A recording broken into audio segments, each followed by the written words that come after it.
اهلا بيكم صباح الاجازات. بدأت معاكم كده بالفطار، روقت عليهم بالفطار، وبعد كده كنت براجع الربع التاني والتالت عشان النهارده كان عندي تسميع. فكنت براجع كده بسرعه قبل ما اروح الدار، وهنا كنت وصلت. وعايزه اقول لك يعني حكمه اليوم اللي بحب اقولها لكم دايما، حكمه النهارده اللي انت حاولي تبدأي. مش مهم تبدأي متأخر، مش مهم اللي انت مثلا بادئه على كبر، لا المهم تبدأي وخلاص واعملي حاجه تفيدك. انا الحمد لله بدأت اروح الدار اهوت يعني. ما اقولش مثلا الوقت اتأخر او حاجة، لا خالص. حاولي تبدأي بأي حاجة بتحبيها او عايزة يعني تضيفيها لحياتك.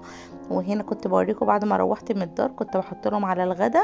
وهنا الحمد لله الأوضة هنا بدأنا نفرشها، وعملت لهم بالسكوتش كده الكوتوبونيه بتاع السرير، عشان طبعا هيتبهدل من الأطفال بقى والشخبطة والكلام اللي انتوا عارفينه دوت.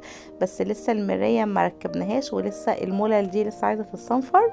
ولسه ان شاء الله برضو لسه هنجيب المراتب. فيعني بشارك معاكم كده حاجه حاجه. بس النهارده عملنا شوط كبير كده في البيت اهو الحمد لله. وكنت بوريكم كده شكل الاوضه بعد ما اتفرشت، بسم الله ما شاء الله. عايزه اقول لكم يعني فرحانه بيها قوي.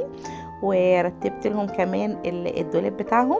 حطيت بس الصيفي والشتوي، بحيث ان انا ان شاء الله ما بقاش بقى اقعد اطلع صيفي وشتوي والكلام دوت.